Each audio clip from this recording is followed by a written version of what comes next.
Ikaze kuri Rugwiro Prozone, nimba uri mushyashya uze kuza gukanda subscribe kuko hano duvuga ku buryo bwari bwo bwose ukoresha telefone yawe na internet wakongeraho ubumenyi ukaba wakwinjiza amafaranga cyangwa se wabikoresha neza bikakungura mu bumenyi nanone bushobora kuzana ya mafaranga cyangwa se bukarinda ayo ufite.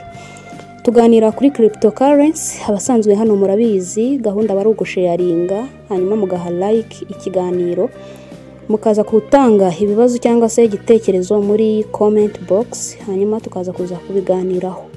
Nakiriye message nyinshi zivuga kuri KYC cyane cyane abantu bo muri Ruby na Pi network, nibyo tuje kuganiraho.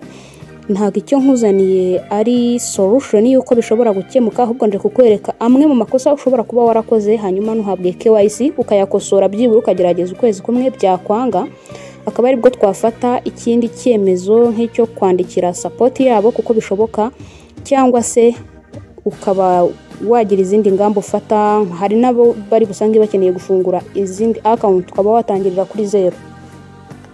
KYC ni igice kigize cyane amafaranga ya crypto kuko KYC mu magambo arambuye ni know your customer.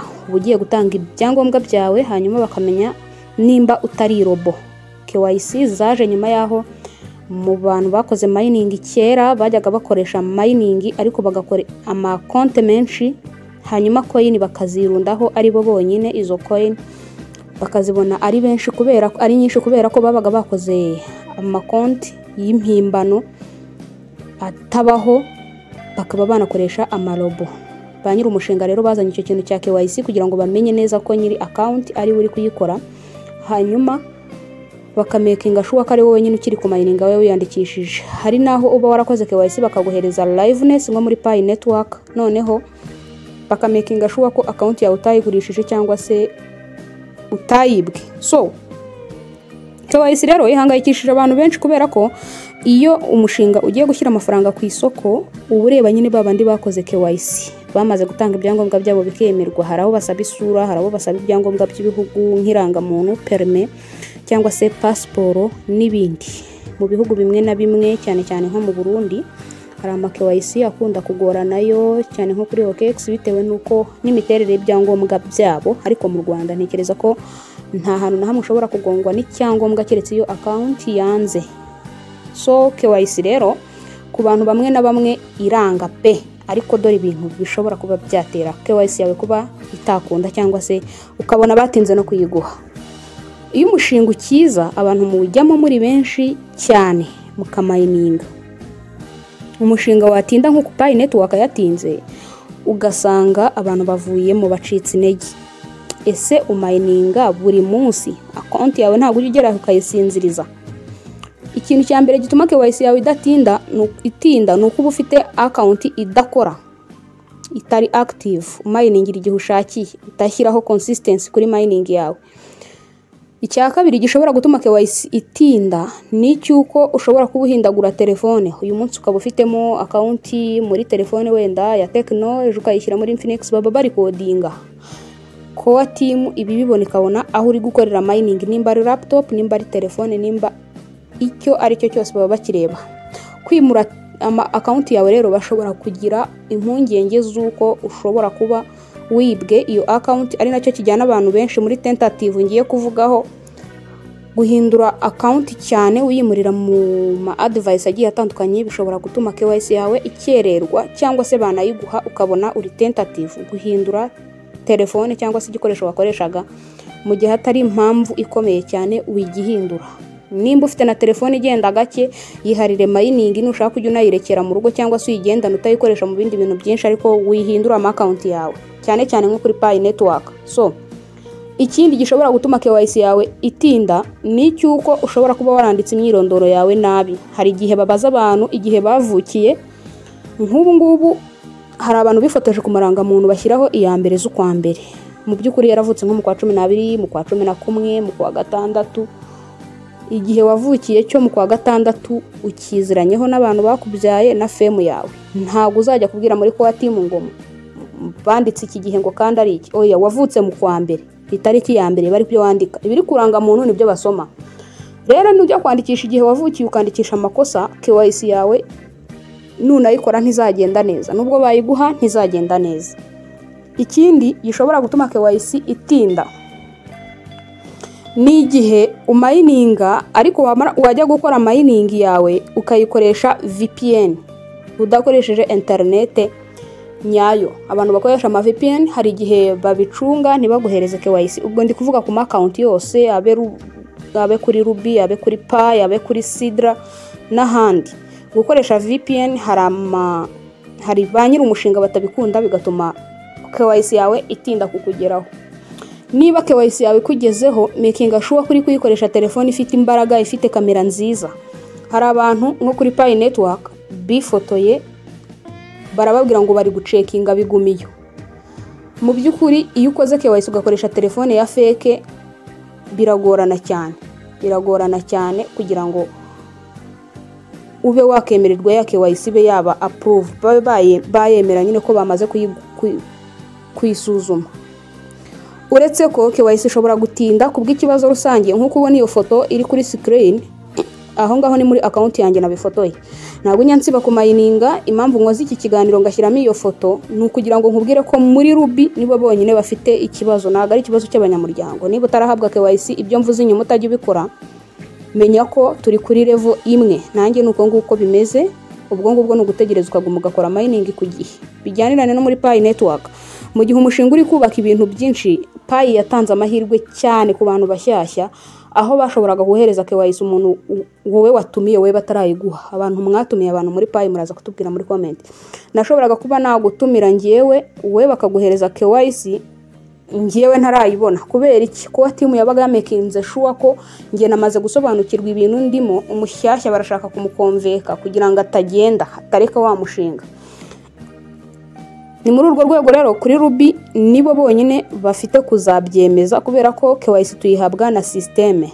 Ni ukuvuga ngo ni ukuguma kumayiningira ku gihe, ibyo mvuze inyuma ukabyirinda, gukoresha ama VPN, guhindagura telefone, gusiba kumayininga, account yawe ho riri active. Ikindi, reba niba telefone yawe idakene cyangwa se aho uri gukorera mining aho ariho hose application uri gukoresha nimba udakeneye gukora update.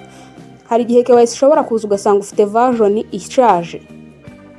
Kora update ya application. Hari amatelefone byikora aba aremereye akora ibintu byayo cyane.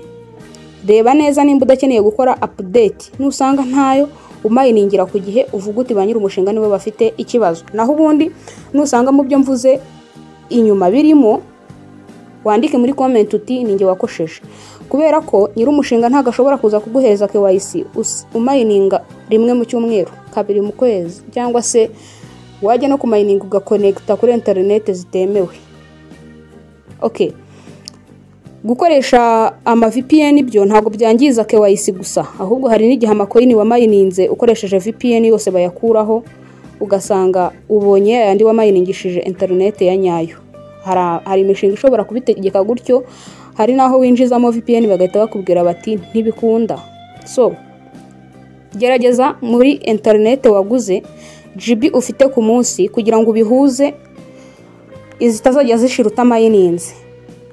Iyemeze ujye umayininga mu gitondo kibyuka, ugifata telefone utarajya handi hariho hose uhite umayininga. Uze kuza kujya mu bindi byari byo byose wamaze kumayininga bizajya bigufasha. Naho ubundi internet ugera nimugoroba yagushiranye kandi umayininga nimugoroba. Imenyereze kubikora mu gitondo kibyuka aho kubikora ugiye kuryama, bizatuma utazaza usiba ukubonye. Ushyiraho consistency, umayiningire ku gihe, hanyuma utegereza abanyiri umushinga ba proving maze ubashe kubona KYC. Kuko mu gihe udafite KYC ntabwo ushobora gufata ku mafaranga nyiri umushinga yatanze. Bisaba ko uba waramaze gutanga ibyangombwa byawe akabisuzuma, yamara kubisuzuma akabyemeza maze akaguhereza amafaranga, hanyuma ukabona kuyaryaho.